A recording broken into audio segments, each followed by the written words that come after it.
Nous sommes entrés dans une nouvelle phase des choses. On recherche sérieusement le réveil, et certains grands noms de l'histoire du réveil sont dans les pensées, sur les lèvres, et sont souvent employés pour stimuler l'esprit ou la mentalité du réveil. Mais il se pourrait que Dieu ne permette pas maintenant qu'une grande œuvre faite par lui soit liée à des noms d'hommes. Quoi que nous voulions ou cherchions à faire, nous ne pourrons produire rien de réel ou de vivant si Dieu ne le fait pas lui-même.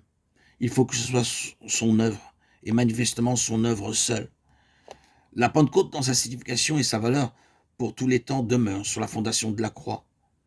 La croix dans laquelle les disciples et les apôtres chrétiens ont tout perdu dans ce monde. Ils ont perdu leur Christ selon la chair. Ils ont perdu leur royaume de Dieu selon la chair. Ils ont perdu leur propre vie, leur réputation, leur espérance, leur attente et leur foi en ce qui concerne les choses de Dieu liées à cette terre. Ils ont tout retrouvé, mais d'une manière céleste et spirituelle. Leur propre âme ont été crucifiées lorsque Christ est mort. Mais quelle puissante récompense en esprit. Il peut y avoir trop de vie d'âme, de psychisme pour que Dieu puisse se confier lui-même. Et il ne pourra se confier à nous que lorsque nous aurons accepté plus de dépouillement et d'abandon à nos forces propres, à l'homme charnel, à notre âme animale. Il y a autre chose qui est bien en accord avec ce que nous venons de dire. Cela nous introduit à d'autres passages des Écritures tels que « Il a mis toutes choses sous ses pieds et il l'a donné pour chef suprême, tête à l'Église qui est son corps, la plénitude de celui qui remplit tout en tous. » Éphésiens 1, 22. Ayant détruit l'inimitié par sa propre chair, il a voulu créer en lui-même un seul homme nouveau, et après les avoir réunis en un seul corps, les réconcilier. Éphésiens 2, 14, 16. À lui la gloire dans l'Église et en Jésus-Christ, dans tous les âges au siècle des siècles. Éphésiens 3, 21. Ces passages et beaucoup d'autres semblables montrent clairement que l'Église, qui est son corps, est le seul homme nouveau destiné à être l'instrument pour le gouvernement universel de Christ. Cet homme est le fruit de sa croix. Cette Église est née de ses souffrances. C'est une Église crucifiée, ensevelie et ressuscitée en union et identifiée avec Christ. Quelle gloire pourrait-elle connaître sinon la gloire de sa tête? Dans l'Église, il n'y a point de place pour l'Antichrist en principe. C'est dans et par l'Église qui est son corps que la plénitude de Christ sera manifestée et que Dieu entrera dans ses droits. À lui la gloire dans l'Église et en Jésus-Christ au siècle des siècles. À cet égard, les Écritures nous parlent beaucoup de mesures en ce qui concerne l'Église. Nous les trouvons en symbole dans le temple de Salomon, mais davantage encore dans celui d'Ézéchiel. Chaque aspect, chaque pas y sont minutieusement mesurés par un modèle céleste.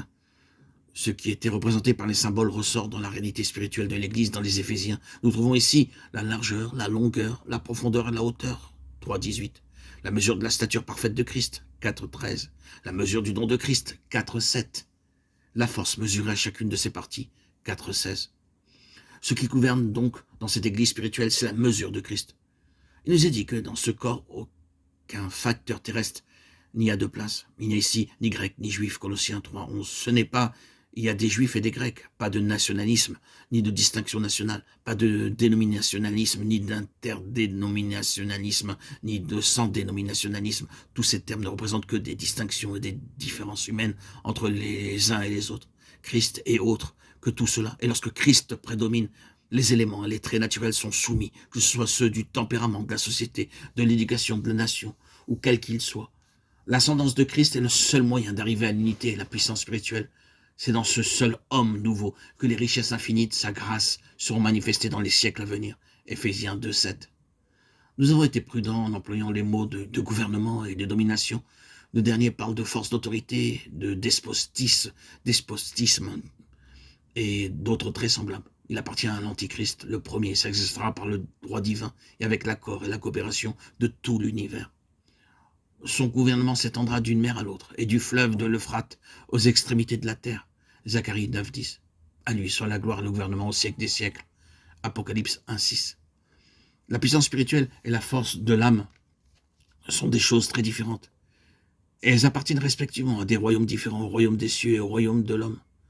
La destinée de l'homme, selon la pensée de Dieu, demande qu'il soit né de l'esprit, qu'il marche selon l'esprit, et qu'il arrive à la maturité spirituelle.